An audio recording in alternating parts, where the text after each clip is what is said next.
వందే మాత్రం. నేను మీ journalist Navata. Welcome to our voice. ప్రపంచ దేశాల పటంలో 1947 కంటే ముందు అసలు పాకిస్తాన్ అనే పేరే లేదు.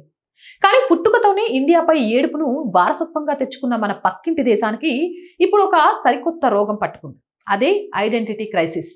పాపం స్కూళ్లలో పిల్లలకి హిస్టరీ చెప్పాలన్నా, దేశ గొప్పతనం చాటాలన్నా వాళ్ళ దగ్గర 1947 కంటే వెనక్కి వెళ్తే ఖాళీ పేజీలు తప్ప ఏవీ కనిపించవు.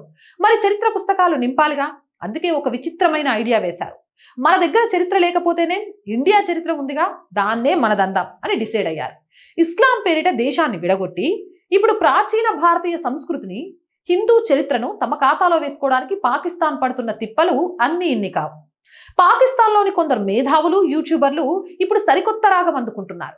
వేల సంవత్సరాల నాటి సింధులోయ నాగరికత, హరప్ప, మొహంజోదారో, అలాగే ప్రాచీన విద్యా కేంద్రమైన తక్షశిల, ఇవన్నీ ఇప్పుడు పాకిస్తాన్ భూభాగంలో ఉన్నాయి. కాబట్టి ఆ చరిత్ర అంతా పాకిస్తానీ చరిత్రట. ఇక్కడ అసలైన ట్విస్ట్ ఏంటంటే, మొహంజోదారోలో దొరికిన పశుపతి విగ్రహం, గడ్డం ఉన్న పూజారి విగ్రహం, అక్కడ పూజించిన ప్రకృతి శక్తులు, ఇవన్నీ సనాతన హిందూ సంస్కృతికి మూలాలు. ఒకప్పుడు మాకు హిందూ సంస్కృతికి సంబంధం లేదు, మేము అరబ్బుల వారసులమని గొంతు చించుకున్న పాకిస్తాన్ ఇప్పుడు అదే హిందూ మూలాలున్న చరిత్రను తమ పూర్వీకులందరినీ ఓనర్షిప్ క్లెయిమ్ చేసుకోవడం చూస్తుంటే ముఖేష్ అంబానీ ఆస్తులన్నీ నావే అని రోడ్డు పక్కన బిచ్చగాడు చెప్తున్నట్టుగా ఉంది. ప్రపంచంలోనే అత్యంత ప్రాచీనమైన హిందూ మతానికి మూలమైన సంస్కృత భాష కూడా పాకిస్తాన్దేనని అక్కడి కొందరు కొత్త సిద్ధాంతాలు వదులుతున్నారు. సంస్కృత వ్యాకరణాన్ని రాసిన గొప్ప మహర్షి పాణిని పుట్టింది ప్రస్తుత పాకిస్తాన్ పరిధిలోని లాహోర్ పరిసరాల్లో. కాబట్టి ఆయన భరతమాత పుత్రుడు కాదట, పాకిస్తానీ అట.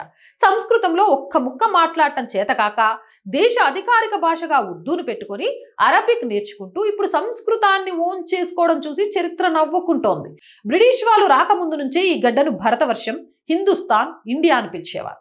సింధు నది ఆధారంగానే ఇండియా అనే పేరు వచ్చింది. ఇప్పుడు పాకిస్తాన్ వాదన ఏంటంటే, సింధు నది ప్రవహించేది తమ దేశంలో కాబట్టి ఇండియా అనే పేరు మీద మాకే హక్కు, ఆ పేరు మాకే రావాలి, భారత్ ఆ పేరును వాడకూడదు అంటుందట. అంటే తండ్రి ఆస్తిని తగలేసి ఇల్లు విడిచి బయటికి వచ్చేసిన కొడుకు 30 ఏళ్ల తర్వాత వచ్చి నాన్నగారి వాచి నాకే కావాలి అని గొడవ పడుతున్నట్లు ఉందన్నమాట వీరి వ్యవహారం.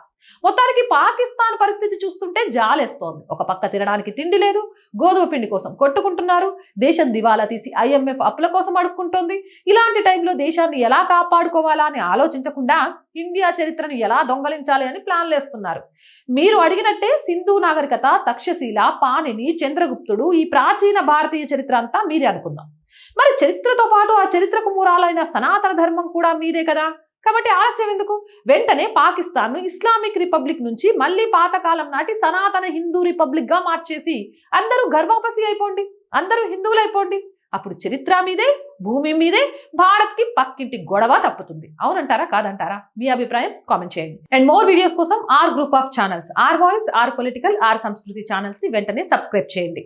కంటెంట్ బాగుంది అనిపిస్తే లైక్ చేయండి, షేర్ చేయండి, మీ అభిప్రాయం ఏదైనా కామెంట్ చేయండి. అండ్ ఆర్థికంగా 1వ తారీఖు వచ్చేసింది, మీరు మాత్రమే ఆదుకోవాలి. శాలరీస్ కానివ్వండి, రెంట్స్ కానివ్వండి, మీరు చేసే సహాయమే ఈ నెల మమ్మల్ని బయటేయగలదు. సహాయం చేస్తారు అని ఆశిస్తున్నాం. అలా చేయాలి అని అంటే స్క్రీన్ మీద గూగుల్ పే, ఫోన్ పేతో పాటు అకౌంట్ డీటెయిల్స్ ఇచ్చాం, మీకు తోచిన సహాయాన్ని అందించండి. అలాగే మార్కెటింగ్ యాడ్స్ కోసం 8328500576 నెంబర్ని సంప్రదించండి. జై హింద్, జై భారత్.